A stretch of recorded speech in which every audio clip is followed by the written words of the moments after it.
Hello everyone, and welcome on back to my channel. Today we are doing something that I have been wanting to do for a while.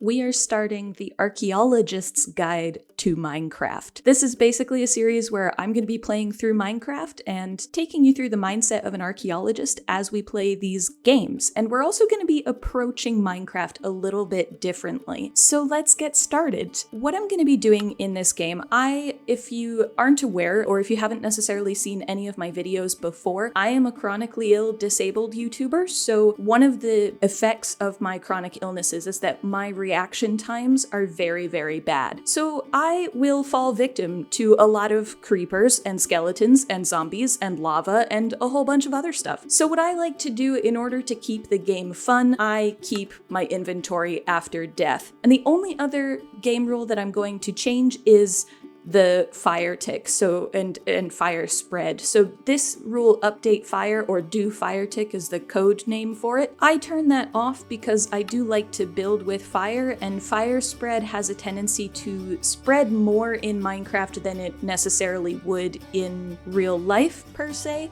So because I like to build with fire, I'm just gonna turn that off. And those are the only two rules that I update. This is also the first time that I am playing 1.18. It came out last week, and it is all about terrain updates. So we get mountains, we get caves, we get realistic looking terrain in Minecraft. I am so excited about this. So let's go ahead and create our new world.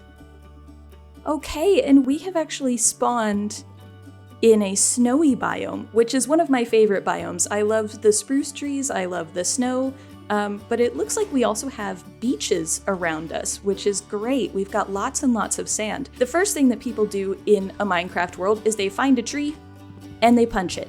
Now, the reason for this is because in order to do anything in Minecraft, you generally need tools, and in order to get tools, you need wood. Okay, so I'm gonna use the log to turn it into planks, and then I'm gonna take 4 of those planks and turn it into a crafting table. And then we have somewhere that we can build a bit better. Now, if you look at your inventory, you've only got a 2x2 slot to be able to craft, but in our recipe book, there aren't that many recipes that we can craft in a 2x2 grid. If we go into our crafting table, it's now a 3x3 grid, and we'll be able to craft a lot more things as soon as I get some sticks. Okay, so you can see now we've got a whole bunch of different things we can make, including wooden tools.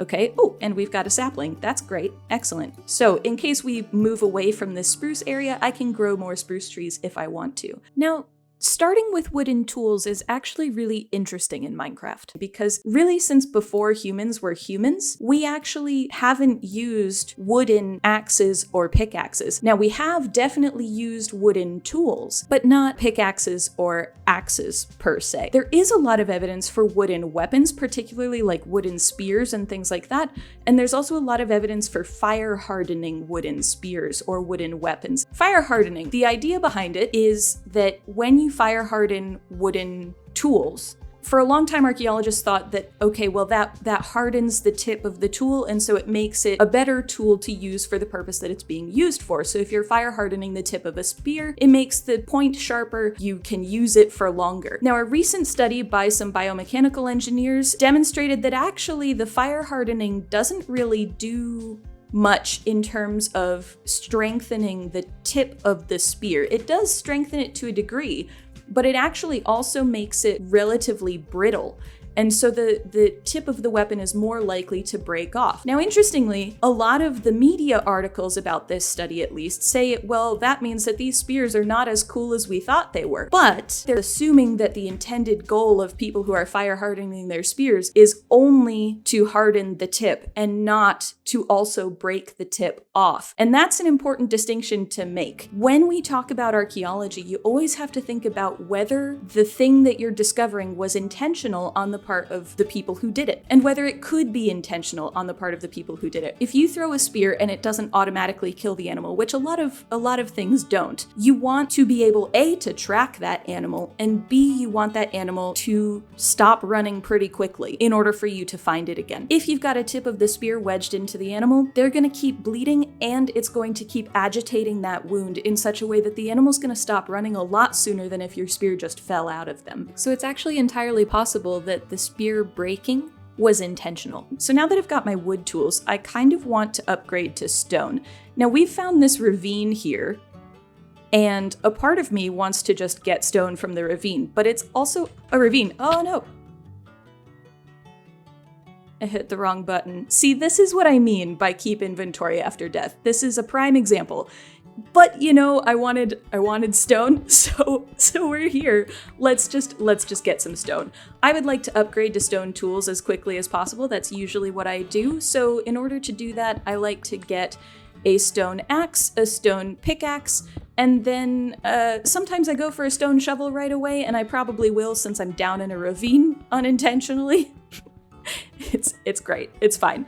And then I also like to gather enough stone to build a furnace first thing. So that is about 15 stone is what we're looking for. Okay, so the nice thing is that we're kind of okay in this ravine because it's daytime. We don't have any monsters coming for us. Now, I say that, watch me be wrong in about 5 seconds, but for right now, we're gonna make our stone tools.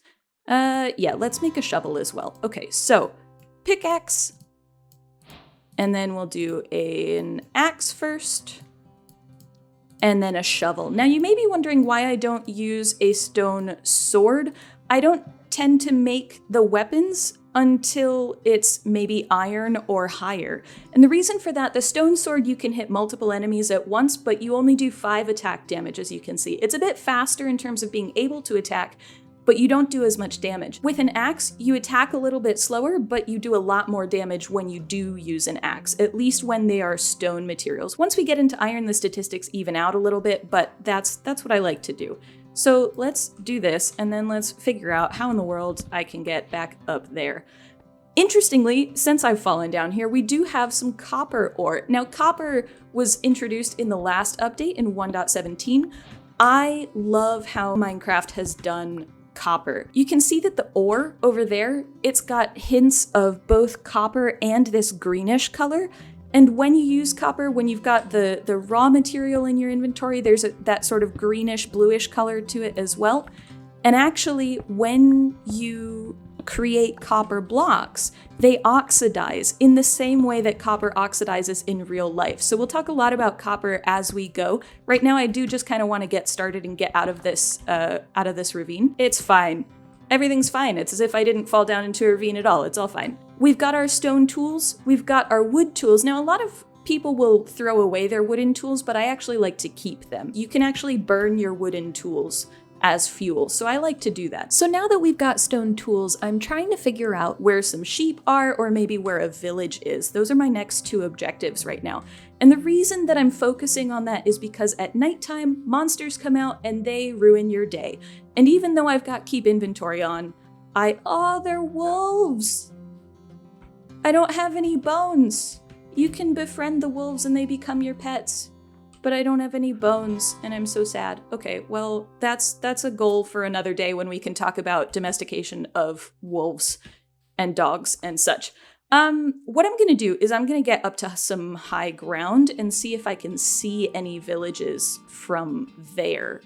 Now, as I said, we're gonna be treating this a little bit differently than a normal Minecraft run. Normally in Minecraft, the player kind of goes throughout the world and uses whatever resources we need. We chop down the trees that we need, we dig up the dirt, we mine the stone and the ore, we go to villages and we take all of their loot in their chests because they're there and they don't seem to mind it when we take all their stuff, and we create our own world. Now that is all perfectly well and good, but in an archaeologist's guide to Minecraft, it's not exactly how an archaeologist might approach this game or an anthropologist might approach this game. So what I want to do here is approach this game as if we are a person in this universe and everything else also exists in this universe. We're gonna keep this as everything being here, having a history, having validity, and being their own autonomous entities like we would in the real world. So we ourselves, at the beginning of the game, we washed up on our little sandy beach, or ended up in our little sandy beach. Exactly how we got there, we don't remember. We're not sure, right? So it could be that we came from a group of people that no longer exists, that maybe were taken out by some of these hostile creatures that exist in the world, or maybe we were exiled from a group that lives very, very far away, and so now we're on this new continent, this new place, and we're trying to survive. It could be anything. That's kind of up to you. But what I want to make sure we do is that when we come across things like villagers or animals or plants or biomes or landscapes, that we treat them as valid for themselves. We'll talk a bit more about that as we encounter these things, but I'm hoping that what it does is give you a little bit of a different perspective on Minecraft, but also on archaeology as a whole. Oh goodness, it's already nighttime, so I haven't found any sheep or a village. So what I'm gonna do is the cowardly thing of hiding in a hole because I just don't want to have to deal with monsters just yet. So let's make a hole. Okay, so charcoal. I would like charcoal for a torch, so I am going to burn my wooden tools in order to get charcoal. And you can see they actually, they burn for a while. So one wooden tool burns one log into a piece of charcoal. So that's why I keep them around, because they are actually quite useful. And then you can turn this, you can do this in your regular inventory, I just clicked over there because, into a torch, just so that we can have a little bit of a hidey hole here. And now that I've rambled a lot, because let's be honest, I've rambled a lot, I think what we'll do is end the episode there. So this time we got our wooden tools, we got our stone tools after the wooden tools, and we got a furnace, we got a crafting table, we've got a small little hiding spot, so we're doing pretty good. Now I know this is a short episode, but the goal of these episodes is to be a bit short and just kind of give you a snippet of information as we go. I'm really excited about this new series. I hope you're excited about this new series. If you enjoyed the video, please feel free to like, comment, and subscribe down below. Also, if you enjoy Minecraft and archaeology, I do build archaeological sites in Minecraft while talking about their importance, so if that sounds like something you're interested in, check out the playlist in the description down below. That's all from me for today. Thank you all for tuning in, and I hope you have a great rest of your day. Bye!